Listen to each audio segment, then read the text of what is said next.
আজকে আমরা গিয়েছিলাম কাকিনাড়ার হনুমান মন্দিরে। শুধু মনে একটা দুঃখ ছিল, রামনবমীর দিন যেতে পারিনি অসুস্থতার কারণে। এই ভিডিওটা আপনারা অনেক অজানা তথ্য, কাহিনী জানতে পারবেন। এই ভিডিওটা স্কিপ করবেন না, পুরো ভিডিওটা দেখার অনুরোধ রইল। 120 বছরেরও প্রাচীনতম এই মন্দির আজকে নয়, শুধু তাই নয়, বছরে 15 থেকে 20টা খুব বড় প্রোগ্রাম। মর্নিং বন্ধুরা, আজ এখন আমরা দাঁড়িয়ে আছি কাকিনাড়া স্টেশনের উপরে। আর এই যে অটো, এই অটো করে এখন আমরা যাব হচ্ছে মাদ্রাল হনুমান মন্দিরে।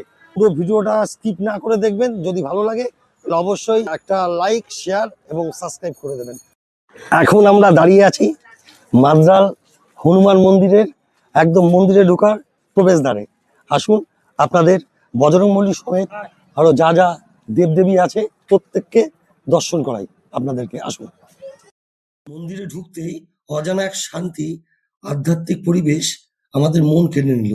ঢুকতেই চোখে পড়লো গণেশের মন্দির। আমাদের যে মেন মন্দির, যার উদ্দেশ্য আসা, আমাদের বজরংবলী হনুমান, তিনি সাজিত আছেন এখানে। আসুন আপনাদের দেখাই। হনুমান মন্দিরের গর্ভগৃহে ঢোকার পথে চোখে পড়লো সুন্দর একটি নাট মন্দির এবং একটি যজ্ঞের স্থান, এবং সেখানকার পুরোহিত আমাদের মন্দির সম্পর্কে বিস্তারিত জানালেন। হনুমান জয়ন্তীতে যজ্ঞ হবে, আচ্ছা। কোনো মূল্য লাগে না, যার ইচ্ছা হবে যজ্ঞ বসে যায়। আপনি এখানকার ট্রাস্টি? হ্যাঁ, আমি মন্দিরের ট্রাস্টের। মানে দাদা বললেন যে এখানে হনুমান জয়ন্তীতে যজ্ঞ হয়, আর এখানে কেউ কোনো ডোনেশনের ব্যাপার নেই।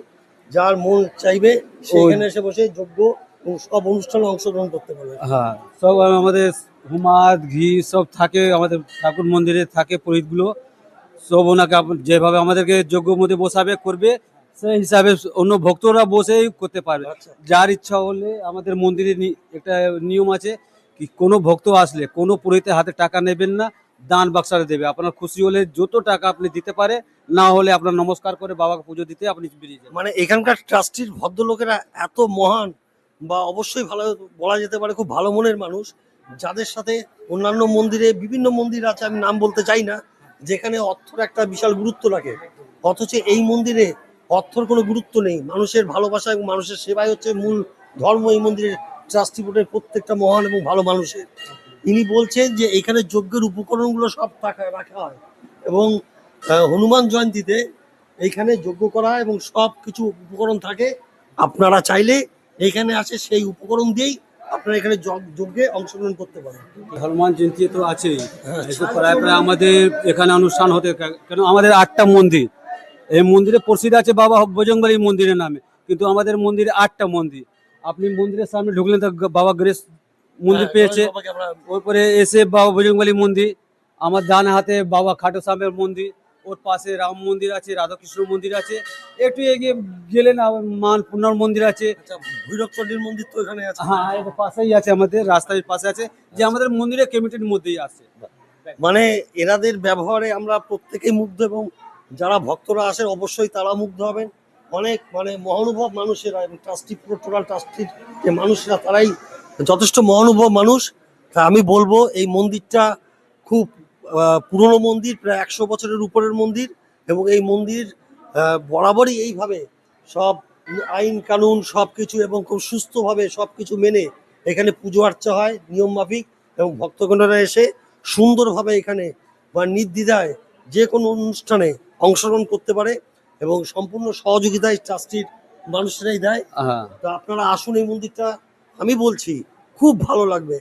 120 বছরেরও প্রাচীনতম এই মন্দির আজকে নয়, শুধু তাই নয়, বছরে 15 থেকে 20টা খুব বড় প্রোগ্রাম। একটু আপনার নামটা জানতে আমার চাই। নাম অচিন্ত মুখার্জি, আমার এই মন্দির সংলগ্নই আমার বাড়ি। আচ্ছা, আমি পুরোহিত এখানকার। তো হ্যাঁ। ইনি হচ্ছেন এখানকার পুরোহিত অচিন্ত মুখার্জি। মুখার্জি, হ্যাঁ। অবশ্যই ব্রাহ্মণ, বলার আর অপেক্ষা রাখে না। বলার অপেক্ষা রাখে না। তো সুতরাং আপনি যদি এই মন্দির সম্বন্ধে কিছু বলুন। এই মন্দির মন্দির তো বহু মন্দির আছে ভারতবর্ষে, কোটি কোটি মন্দির আছে, কিন্তু কেন বিশেষ করে বলবো, আজকে ভারত স্বাধীনের আগে থাকতে পর্যন্ত 150 বছরেরও প্রাচীনতম এই মন্দির বজরংবলী মন্দির মাদ্রাল এই প্রতিষ্ঠিত। শ্রীরাম গুপ্তা উনি প্রতিষ্ঠিত করিয়ে গেছিলেন। আজকের কথা নয়, 150 বছর আগের কথা। কিন্তু আজকে 18টা বছর হলো এই মন্দির সংস্কার হয়েছে। এই সংস্কারের পর থেকে মানুষ জানতে পেরেছে যে এত বড় মহানতম কাজ এটা মানুষের পক্ষেই সম্ভব। এবং মানে ভারতবর্ষের একটা বিরলতম নিদর্শন, যেখানে হচ্ছে স্বয়ং হনুমানজি মানে লঙ্কা শায়িত অবস্থায় আছে, দক্ষিণ দিকে শায়িত অবস্থায় আছে। ক্যামেরাম্যানকে বলবো একটু দেখাতে, যে কথায় আছে যে তৎকালীন মানে রামায়ণে রাবণকে পরাজিত করার পর উনি যখন ফেরেন তখন উনি ক্লান্ত হয়ে পড়েন এবং এই জায়গাটা, এই স্থানে উনি বিশ্রাম নেন। এবং সেইভাবে ভারতবর্ষের বিরল একটি দৃশ্য, যেখানে স্বয়ং বজরংবলী এখানে বিশ্রাম অবস্থায় আপনারা দেখতে পারবেন, এছাড়া কোথাও দেখতে পারবেন না। শুধু এলাকার মানুষ নয়, আপনি 200 kilometre, 150 kilometre, 100 kilometre, Bardhaman, Asansol, Durgapur, up to মেন এবং কট, সমস্ত জায়গার মানুষ এখানে একত্রিত হয় শুধু বাবার ভালোবাসা। এবং তা নয় শুধু, এটা হচ্ছে মানুষের মনস্কামনা এবং বিশ্বাস, এটাই এখান থেকে সম্ভব। এটাই তো আমাদের জীবনে, এটা বিশ্বাসটাই তো সবচেয়ে বড় গুরুত্বপূর্ণ। কারণ বিশ্বাস যুক্তির অনেক ঊর্ধ্বে, মানে যেখানে গিয়ে যুক্তি শেষ হয় সেখানে গিয়ে বিশ্বাসের সৃষ্টি হয়। যেমন কথায় আছে, বিজ্ঞান যেই পথে আনাগোনা করতে পারে না সেই পথ থেকে সহজেই দর্শন সেই পথ থেকে আনাগোনা করতে পারে। সব হচ্ছে বিশ্বাস দ্বারা। তো এরকম একজন মহান ব্যক্তি এবং মহানুভব মানুষের সাক্ষাৎ পেলাম এবং এখানকার পুরোহিত, আমরা আন্তরিকভাবে আপ্লুত। সুন্দর সুসজ্জিত এই নাট মন্দির এবং মন্দিরটির চারপাশে বিভিন্ন সুন্দর দেয়াল চিত্র দিয়ে সাজানো, এবং অজানা শান্তি অনুভব করতে করতে আমরা প্রবেশ করলাম স্বয়ং হনুমান মন্দিরের গর্ভগৃহে। গর্ভগৃহে ঢুকতেই মনটা শান্তিতে ভরে গেল। দেখলাম দক্ষিণ দিকে শায়িত আমাদের হনুমানজি, এবং বিভিন্ন ভক্তরা ওখানে এসে দাঁড়িয়ে তাদের ফুল হনুমানজির পায়ে অর্পণ করলো এবং তারা তাদের মনস্কামনা হনুমানজির কাছে জানালো। নির্মাণ হয়েছে এই মন্দির চত্বরের মধ্যেই, পাশেই নতুন নির্মাণ হয়েছে মন্দিরটি। খাটু শ্যাম এর একটি ইতিহাস আছে এবং আমি পুরোহিত মশাইকে বলবো খাটু শ্যাম সম্বন্ধে কিছু বক্তব্য এবং ঐতিহাসিক কিছু কথা আমাদেরকে বলুক, আপনাদেরকে বলুক, আপনারা শুনুন।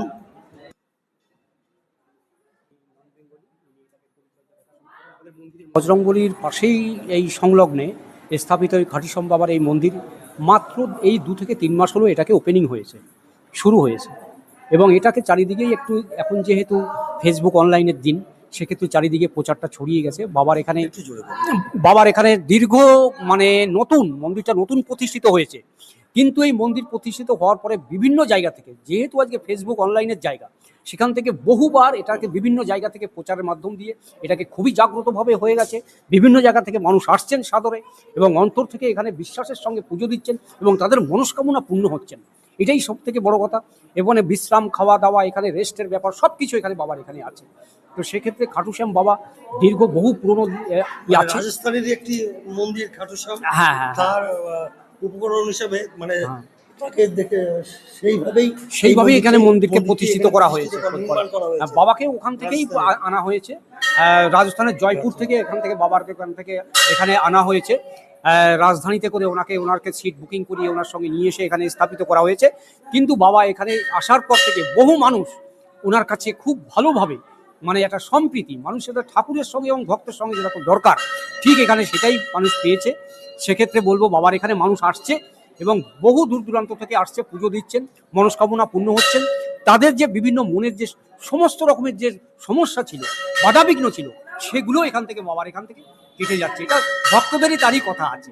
তো আমাদের কার্তিক মহারাজ আছেন, উনি কিছু বক্তব্য বলবেন। मेरा नाम आचार्य कार्तिक शास्त्री श्री धाम वृंदावन।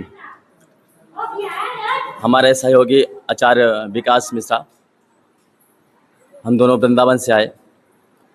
बाबा का बुलावा आया हमें यहाँ सेवा करने के लिए, तो हम आपके माँ भगवती के दरबार पश्चिम बंगाल की पावन धरती में यहाँ उपस्थित हुए। ये जो खाटू श्याम का इतिहास है, ये जो बर्बरीक हैं आप जानते हैं, तो ये घटोत्कच के पुत्र हैं बर्बरीक, और भीम के पौत्र हैं, बर्बरीक। तो क्या हुआ कि इनको जो है श्याम बाबा से उपाधि मिली है। एक बार क्या हुआ कि 14-15 वर्ष की उम्र में ये जो है बड़े तेजस्वी प्रतापी, तो ये जो है वहाँ जाते थे लड़ने जाते थे, हर जगह देखते थे, युद्ध देखते थे। तो एक बार ये महाभारत का युद्ध था, महाभारत का युद्ध हो रहा था, तो इन्होंने सोचा कि जो है देखते हैं ये सब क्या चल रहा है। तो ये महाभारत के युद्ध में पहुंचते हैं, तो वहाँ श्री कृष्ण भगवान और अर्जुन, ये महाभारत में पांडवों से और इधर कौरवों से युद्ध चल रहा था। तो भगवान ने देखा कि ये बर्बरीक आ रहे हैं और बर्बरीक परम योद्धा हैं, अगर ये हारती हुई टीम से रहेंगे तो हम लोग हार जाएंगे। तो श्री कृष्ण ने उनके पास जाकर पूछा, बालक तुम कहाँ जा रहे हो? बोले कि मैं महाभारत के युद्ध में जा रहा हूँ। बोले तुम छोटे बालक हो, अभी तुम्हें पढ़ने खेलने की उम्र है, अभी तुम्हें इतना ज्ञान नहीं है, आप वहाँ क्यों जा रहे हो? बोले नहीं, मैं जाऊँगा और मैं युद्ध में जाऊँगा, युद्ध लड़ूंगा। तो हमारे ठाकुर जी, हमारे बालकृष्ण लाल श्री कृष्ण ने कहा, बेटा वहाँ जाना आपका अच्छा नहीं होगा, वहाँ तो बड़े बड़े महारथी महाराजा वहाँ जाते हैं, आप वहाँ क्या करेंगे? तो श्री कृष्ण ने सोचा अगर ये बालक वहाँ जाता है बर्बरीक तो जरूर पांडव हार जाएंगे, कौरवों की जीत हो जाएगी। तो श्री कृष्ण ने कहा कि हमें आपसे कुछ चाहिए। बोले क्योंकि उनकी माता ने कहा था अगर बीच रास्ते में कोई आपको मिले, कुछ आपसे मांगे तो आप जरूर उनको दे देना। तो श्री कृष्ण ने कहा कि हमें आपका सर चाहिए, सिर का दान। और उसी तत्काल क्षण बर्बरीक ने अपना सिर का दान काटा और भगवान को अर्पण कर दिया। जब भगवान को अर्पण कर दिया, दे दिया, तो उनका सिर का दान जो है सिर खाटू धाम में गिरा। सीकर जिले के एक गांव है खाटू धाम, वहाँ जा कर के उनका सिर गिर जाता है। तो ठाकुर जी ने कहा कि आज से हमारे नाम से आप कलयुग में जाने जाएंगे, हारे का सहारा बाबा श्याम हमारा। कलयुग में केवल खाटू नाम से प्रसिद्ध होंगे और सबका उद्धार करेंगे। जो श्याम बाबा के पास आएगा उसका उद्धार होगा। और तब से कलयुग में बाबा के नाम से खाटू श्याम, श्याम बाबा, हारे का सहारा बाबा श्याम हमारा, ये इनको उपाधि मिली। और तब से कलयुग में प्रभाव होने लग गया, इन्हीं का नाम होने लग गया, जयकारा लगाने लग गए। जय। রাম মন্দিরে প্রবেশ করতেই এক মহা অনুভব ভক্ত আমাদের রাম মন্দির সম্বন্ধে সব জানালো। আপনারা জানেন আগামীকাল গেছে রামনবমী। তো রামনবমীতে প্লিজ আপনার নামটা একটু বলুন। আমি একজন সাধারণ ভক্ত। আচ্ছা আচ্ছা, আমি কোনো নামের পরিপ্রেক্ষিতে বলবো না, আমি সাধারণ ভক্ত। যথেষ্ট মহানুভব মানুষ। যেহেতু কাল রামনবমী গেছে, আমাদের এখানে সবচেয়ে বড় অনুষ্ঠানে বলতে রামনবমী। সেখানে বিশাল অনুষ্ঠান বললে চলে না, আপনি কাল যদি আসতেন সেই অনুষ্ঠানের পর্বগুলো যদি দেখতে পারতেন। প্রথমে শ্রী রামচন্দ্রের পদধূলি নিয়ে অনুষ্ঠানের সূচনা করা হয়েছে, শ্রীরামজির সেবা পূজা অর্চনা করা হয়েছে এবং সারাদিন এত ভক্ত সমাগম হয়েছে। আমরা রাত 9টা পর্যন্ত, 10টা 11টা পর্যন্ত এখানে ভক্তের সমাগম, ভক্তের বিলি, প্রসাদ বিলি সমস্ত কিছু হয়েছে।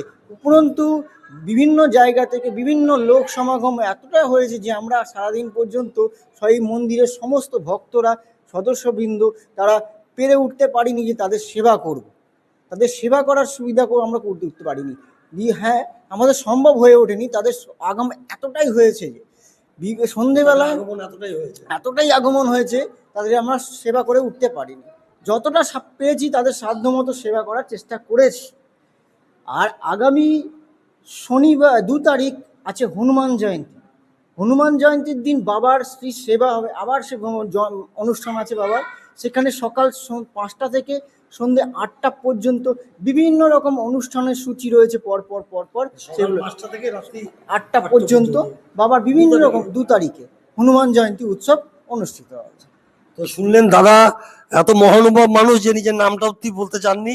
তো আমাদের তো রামনবমী তো চলেই গেছে এবং পরবর্তী 2 তারিখে যে অনুষ্ঠানটি আছে এইখানে সবচেয়ে বড় উৎসব, সে হচ্ছে হনুমান জয়ন্তী। এবং সেই দিন সকাল 5টা থেকে রাত্রি 8টা অবধি বিভিন্ন প্রকার অনুষ্ঠানে সবাই মানুষ মেতে উঠবে। তো সেই দিনকে যে আপনারা অবশ্যই আসুন। রাম মন্দিরে সেই ভক্তর থেকে সব জেনে আমরা রওনা দিলাম মা অন্নপূর্ণা মন্দিরের দিকে এবং চোখে পড়ল রন্ধনশালা। সেখানে দুপুরে ভোগের জন্য তার প্রস্তুতি চলছিল এবং পারিপার্শ্বিক পরিবেশ আমাদের মন্ত্র মনোমুগ্ধ করে। এটা প্রত্যেক দিনই ভোগ হয় এখানে? हाँ प्रत्येक शनिवार मंगलवार এখানে এখানে শুনলেন যে মাতাজি বললেন, মাতাজি এখানে শনিবার আর মঙ্গলবার ভোগ हाँ হয়। हाँ भोग लगे আর তার জন্য কোনো মূল্য দিতে হয়? ना ना মানে শুনতে পারলেন, মানে অভাবনীয়, ভাবা যায় না, অভাবনীয়। মানে এখানে শনিবার আর মঙ্গলবার এই ট্রাস্টি থেকে ভোগের ব্যবস্থা করে হচ্ছে ভক্তবৃন্দদের উদ্দেশ্যে, অথচ বিনামূল্যে কোনো পয়সা নেওয়া হয় না। মানে ভাবতে গেলে অবাক লাগে, যেখানে এত বড় বড় অনেক মন্দির আছে যেখানে কিছু মূল্য দিয়ে প্রসাদ গ্রহণ করতে হয়, কিন্তু এনারা নিজেরা সবকিছু দিয়ে ভক্তদের পরিষেবা দিচ্ছে এবং দুপুরে একটা আহারের ব্যবস্থা করছে। অপূর্ব, অকল্পনীয়, মানে সত্যি প্রাণটা জুড়িয়ে যায়। এবং এই দেখুন এখানে সেই রন্ধনশালা এবং কাঠেই রান্না হচ্ছে। কত বড় কড়াইটা দেখুন, কত বড় কড়াইতে রান্না হচ্ছে। এখানেই রান্না করা এবং দুপুর কটার সময় খাবার দেওয়া হয়? ভোগ দেওয়া হয়। एक बजे भोग लगेगा उसके बाद सबको प्रसाद वितरण कर देंगे মন্দিরে ঢুকতেই চোখে পড়ল মন্দিরের সংস্কারের কাজ চলছে এবং পুরনো কারুকার্য স্থাপত্য এই মন্দিরটি। এবং ওই ভক্তটি আমাদের মা অন্নপূর্ণা এবং মন্দির সম্বন্ধে বিভিন্ন তথ্য আমাদের জানালো।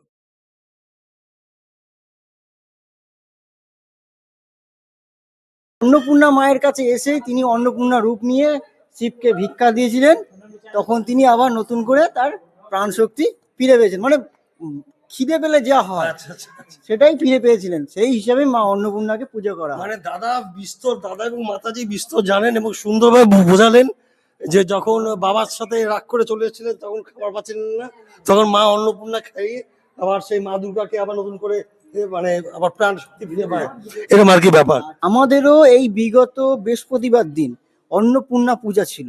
সেখানে মাকে প্রায় 100 কেজি অন্নের ভোগ দেওয়া হয়েছে এবং সেই অন্নের ভোগ থেকে সব ভক্তকে প্রসাদ বিতরণ করা হয়েছে। মানে প্রতি বছর এই অন্নপূর্ণা পূজার দিন মাকে মা অন্নপূর্ণার পূজা হয়। আমাদের বছরে 3টে এই মন্দির যদি বলেন, এই ট্রাস্টের সারা বছরই কোনো না, যাকে বলে 12 মাসে 13 পার্বণ, সেই মন্দিরের রীতি হচ্ছে 12 মাসে 13 পুজো। মন্ত্রমুগ্ধ হয়ে ভক্তর থেকে সব শোনার পর বাইরে বেরিয়েই দেখলাম বাচ্চাদের একটি বিনোদনের পার্ক। আর এখানে প্রকৃতি যেন চার প্রাচুর্য সম্পূর্ণ ঢেলে দিয়েছে। আর খানিকটা এগোনোর পরেই দেখলাম একটি বিশাল দিঘিটার ইতিহাসটা অনেকটাই। প্রথমে হ্যাঁ। জানা যায় যে রাজা কৃষ্ণচন্দ্র রায় তার যে গুরুদেব গোস্বামী পরিবারের কোনো থেকে শিষ্যত্ব গ্রহণ করেছিলেন, তার গুরুকে দীক্ষা দেওয়ার জন্য, মানে গুরু দীক্ষা না দেওয়ার জন্য একটি পুকুর খনন করতে বলেছিলেন। বলছে পুকুরটা এতটাই খনন করতে হবে যে একটা ঘোড়ার চাবুক মারলে বা একটা ঘোড়ার চাবুক মারলে যে যত দূর যাবে তত দূর পর্যন্ত একটা পুকুর বা দিঘি খনন করতে হবে, মানে জলাশয় খনন করতে হবে। মানে একটা চাবুকে একটা চাবুক যতটা যাবে ততটা হচ্ছে একটা দিঘি হ্যাঁ খনন করতে হবে। তো এমন হয়েছিল যে একটা চাবুক মারার পর এখানে 3টে দিঘিরা আছে, আমাদের এইদিকে 3টে দিঘি, একটা ভালি শহরে আছে, একটা নৈহাটির মধ্যে আছে, আর একটা এইটা, ঠিক আছে। 3টে দিঘি তৈরি হয়েছিল। 3টে, এত বড় তো জলাশয় খনন করা যায় না একটা চাবুকের মধ্যে, সেই জন্য হাফ করে 3টে করা হয়েছিল। তার মধ্যে এটা নাম দিয়েছে কালা দিঘি, বঙ্কিমচন্দ্রের কালা দিঘি বলা হয়। বঙ্কিমচন্দ্রের দেউলটি উপন্যাসে এই কালা দিঘি উল্লেখ পাওয়া যায়। যেখানে সেখানে দেখা যায় যে যখন রাধারানীকে বা কোনো একটা যাই হোক কেউ মানে রাজপুর পরিবারই কোনো মহিলাকে এখান থেকে নিয়ে যাচ্ছিল, তখন রঘু ডাকাত সেই পালকি অপহরণ করেছিল। সেটা আমরা কথাতে দেখি, কিন্তু উপন্যাসে যেটা লেখা রয়েছে, যেখানে তার পালকিটা থেমেছিল বা তার বেহারারা যেখানে থেমেছিল, সেই বেহারার জায়গাটা হয়েছে সেখানে যে উপন্যাসের কথা বলা হয়েছে যে উঁচু উঁচু পাহাড়ে ঢিবি, মাঝখানে জলাশয়, সুন্দর পরিষ্কার স্বচ্ছ জল, সেই জলে স্নান করে বাহকেরা তৃপ্ত হয়েছিল, সেই উপন্যাসের কথা দেউলটি উপন্যাসে লেখা আছে এবং এটা কালা দিঘি বলে পরিচিত। মানে এই দিঘিটা হচ্ছে কালা দিঘি নামে পরিচিত এবং দাদার মুখে শুনলেন এর ইতিহাসটা সম্পূর্ণ দাদা বিস্তারিত ভাবে বললেন। তো সুতরাং আর দেরি কেন, চলে আসুন এত সুন্দর স্থানে। আসুন আমরা এখন যাব হচ্ছে ভোলানাথের গর্ভগৃহে যাব, যেটি মা অন্নপূর্ণা মন্দিরের নিচে। ভোলানাথের গর্ভগৃহে ঢোকার পথে বাঁদিকে চোখে পড়ল একটি সুন্দর গোশালা এবং গর্ভগৃহে ঢোকার পরেই দেখলাম ভোলানাথের শিবলিঙ্গ এবং তার সাথে নানান শিলা। মনে একটা সুন্দর শান্তির অনুভব হলো।